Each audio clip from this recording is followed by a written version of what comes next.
Rajarhat new টাউনের পরাজিত তৃণমূল প্রার্থী তাপস চট্টোপাধ্যায় কি মনে করেন? সংখ্যালঘু ভোট মানেই তৃণমূল? না হলে তার হেরে যাওয়া কেন্দ্রের সংখ্যালঘু বুথে তৃণমূলের ঝুলিতে মাত্র 5টি ভোট কেন? এই অভিযোগ করেন কিভাবে? আজব অভিযোগ নিয়ে কলকাতা হাইকোর্টে মামলা পরাজিত প্রার্থী তাপস চট্টোপাধ্যায়ের।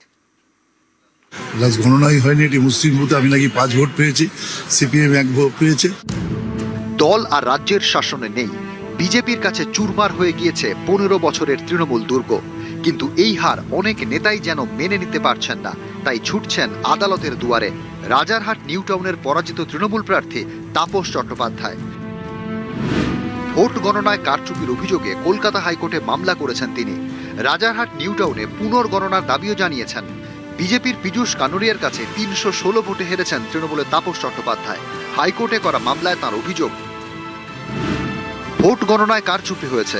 সংখ্যালঘু অধ্যুষিত একটি বুথে মাত্র 5টি ভোট পেয়েছে তৃণমূল।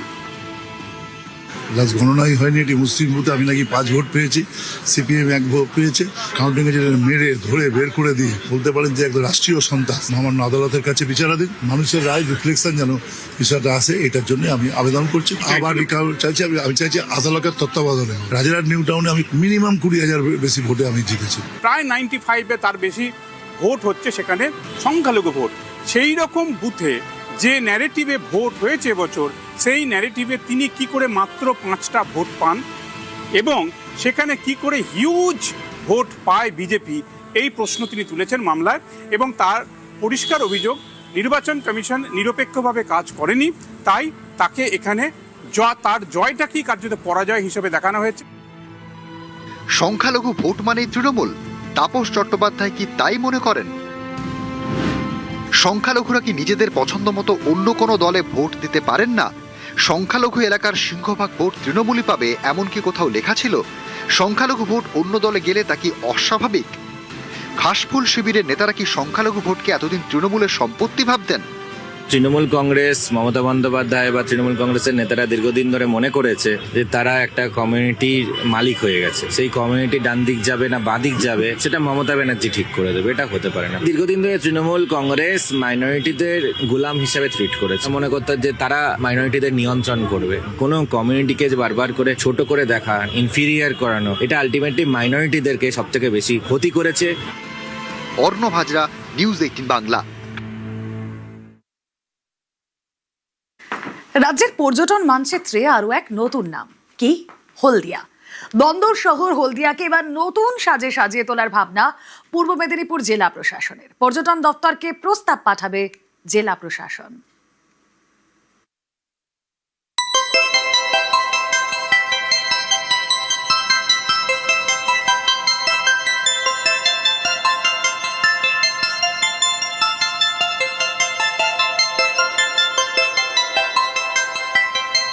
পূর্ব মেদিনীপুরের শিল্পনগরী, বন্দর নগরী হলদিয়া।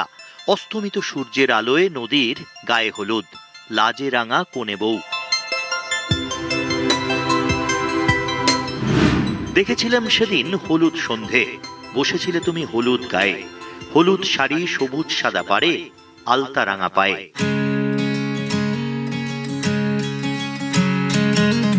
হলদিয়া, হলদি নদীর ঘুমপাড়ানিয়া গান। এবার সেই হলদি পাড়েই বেড়ানোর আসর। উইকেন্ড ট্যুরের নয়া ঠিকানা, নতুন সাজে সেজে উঠবে হলদির পাড়।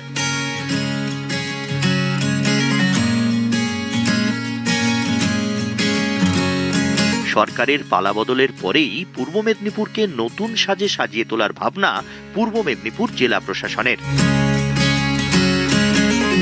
সাজগোজের ব্লুপ্রিন্টও রেডি।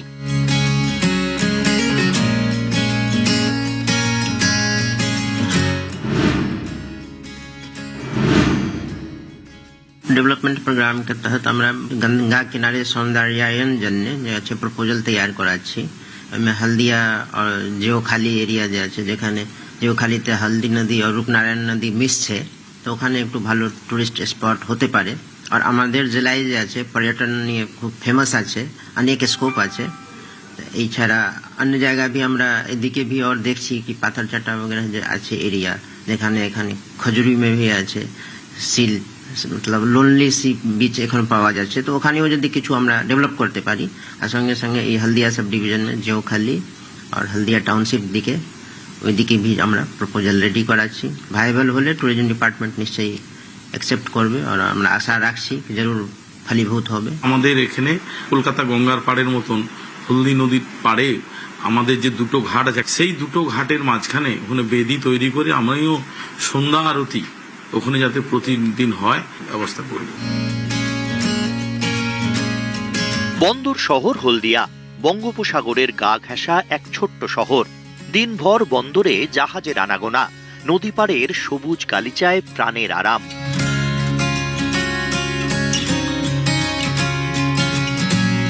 বিকেল হলেই হলদির গায়ে হলুদ, কোণে দেখা আলো, পর্যটকদের উপচে পড়া ভিড়। এবার এই হলদি পাড়েই বেড়ানোর হাতছানি, হারিয়ে যাওয়ার নেই মানা। এখানে পুরো নদীর হাওয়াটা আসছে, আর বসার জন্য আরো ভালো জায়গা হয়ে গেলে মানুষের জন্য তো খুবই ভালো হবে। আমরা খুব খুশি হব, আরো ভালো জায়গা হবে আর কি। টুরিস্টরা খুশি হবে মনে হয়। একদম একদম, টুরিস্টরা তো খুবই খুশি হবে, আর আরো টুরিস্ট অ্যাট্রাকশনটা বাড়বে এই দিকটা। সবাই এখানে খুব ভালো না যে পরিবেশটা, তো সবাই নিজের মনটাকে ভালো করতে আসে। আর সরকার যে উদ্যোগ নিতে চাইছে কতটা ভালো? খুবই ভালো লাগলো আমার। আমি হলদিয়াতে থাকি, তো এবার হলদিয়ার মানুষের খুব ভালো লাগলো। পর্যটনের ভালো একটা পীঠস্থান হয়ে যাবে। ভিড় কেমন হয়? ভিড় হয় শনি রবিতে নদীর পাড়ে কম করে 3-4 হাজার লোক কম করে যাওয়া আসা করে। প্লাস হচ্ছে সারা দিন তো এমনিই আছে, সেগুলো তো কম থাকে, কিন্তু বিকেলের দিকটাতে মেনলি বিশাল ভিড় হয়।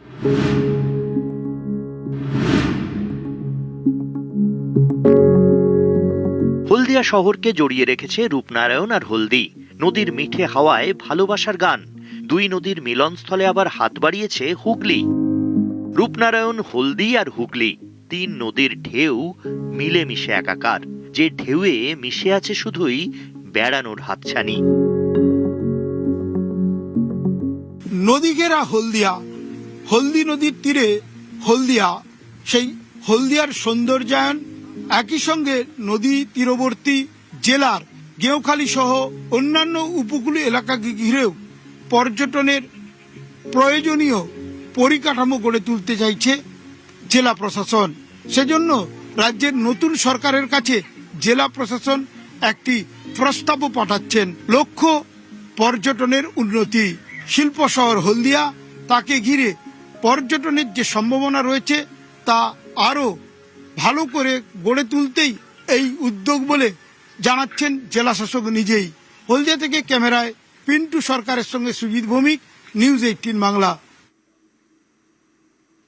তিনি পরাজিত, পরপর 2টি বিধানসভা ভোটে হেরেছেন, তারপরও হার মানতে নারাজ। 21-এর পর 26-এও হারকে চ্যালেঞ্জ করে কলকাতা হাইকোর্টে মামলা মমতা বন্দ্যোপাধ্যায়ের। এপিজে আব্দুল কালাম বলেছিলেন, সাফল্যের গল্প পড়ে কোনো লাভ নেই, তাতে শুধু বাণী থাকে। ব্যর্থতার গল্প পড়া উচিত, সেখান থেকে সাফল্যের পথের খোঁজ মিলতে পারে।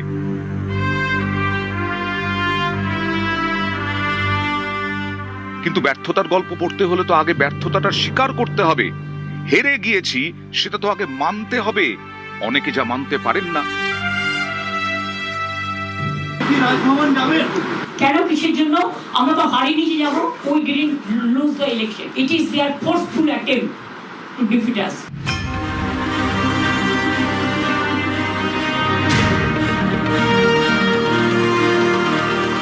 পরপর 2বার বিধানসভা ভোটে হেরেছেন। 2021-এ নন্দীগ্রামে, 2026-এ ভবানীপুরে। এবার তাঁর দলও হেরেছে গোহারা, ক্ষমতাও হারিয়েছেন, কিন্তু তিনি তার হার মেনে নিতে নারাজ। তাই ভোটের ফল চ্যালেঞ্জ করে ফের আদালতে। ভোটের ফল বেরোনোর প্রায় 1.5 মাস পরে 21-এ নন্দীগ্রামে হারার পর সেই ফলাফলকে চ্যালেঞ্জ করে মামলা করেছিলেন মমতা। সেই মামলার ফয়সলা এখনো হয়নি। এরই মধ্যে 26-এ ভবানীপুরেও হার। এবার গণনায় কারচুপির অভিযোগ তুলে কলকাতা হাইকোর্টে মামলা। একই প্রার্থীর বিরুদ্ধে লড়াই করে 2বার 2 কেন্দ্রে হার। এই হার চ্যালেঞ্জ করে কলকাতা হাইকোর্টে। এক বেনজির ঘটনা।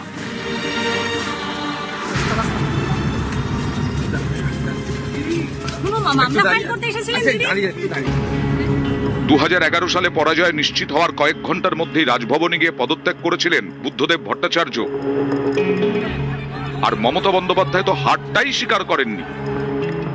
আমরা তো হারিনি, we didn't lose the election, it is their forceful attempt to defeat us. অনেকেরই প্রশ্ন, হার স্বীকার না করলে হার থেকে শিক্ষা নেবেন কিভাবে? জয়ের মধ্যে আনন্দ আছে, হারে গ্লানি। কিন্তু হার অনেক কিছু শিখিয়ে দিয়ে যায় যদি কেউ শিখতে চায়।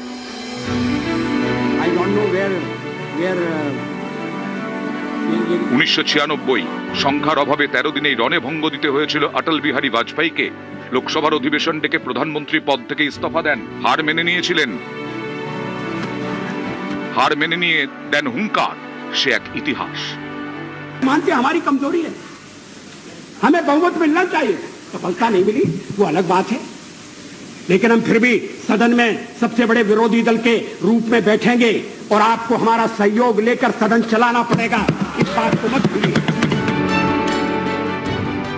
কয়েক বছরের মধ্যেই কামব্যাক, দেশে বিজেপি সরকার, প্রধানমন্ত্রী অটল বিহারী বাজপেয়ী।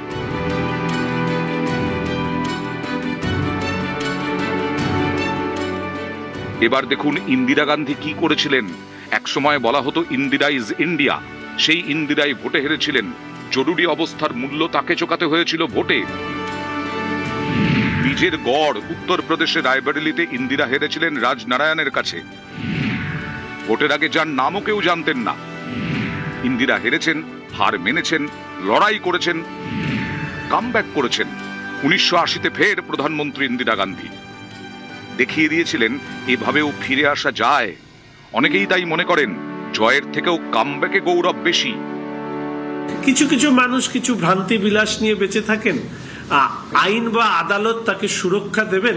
আমার মনে হয় প্রাক্তন মুখ্যমন্ত্রীর এটা একটা ভ্রান্তি বিলাস, এটাও অচিরে চুরমার হয়ে যাবে। 21-এর ভোটে হারার পর মমতা বন্দ্যোপাধ্যায় প্রশ্ন তুলেছিলেন নন্দীগ্রামের গণনা কেন্দ্রে লোডশেডিং নিয়ে। 26-এ হারের পর তার নিশানায় গণনা প্রক্রিয়া। হেরে গেলে হাজারো অভিযোগ, জিতে গেলেই সব ঠিক। গত কয়েক বছর ধরে একের পর এক ভোটে বিজেপির কাছে হেরে চলেছে কংগ্রেস। প্রতিবারই হারের পর ইভিএম নিয়ে প্রশ্ন তোলেন রাহুল গান্ধী, অথচ সেই রাহুলই চুপ থাকেন যখন তার দল কেরলে যেতে কিংবা তামিলনাড়ুতে কুর্সির কাছে পৌঁছে যায়, তখন ইভিএমে কোনো কারচুপি দেখতে পান না। বিজেপির বক্তব্য, 2024-এর লোকসভা নির্বাচনে তো নরেন্দ্র মোদী নিজে স্লোগান দিয়েছিলেন আব কি বার 400 পার, অথচ দেখা যায় 240টা আসন পেয়েছে বিজেপি। ইভিএমে কারচুপি করলে তো নিজেদের 300 আসন অন্তত নিশ্চিত করে নিত বিজেপি। অযোধ্যায় মহা সাড়ম্বরে রাম মন্দির উদ্বোধন করেছেন নরেন্দ্র মোদী। গত লোকসভা ভোটে সেই অযোধ্যা আসনে পিছিয়ে ছিল বিজেপি। ইভিএমে কারচুপি করা গেলে নিশ্চয়ই এরকম ফল হতো না।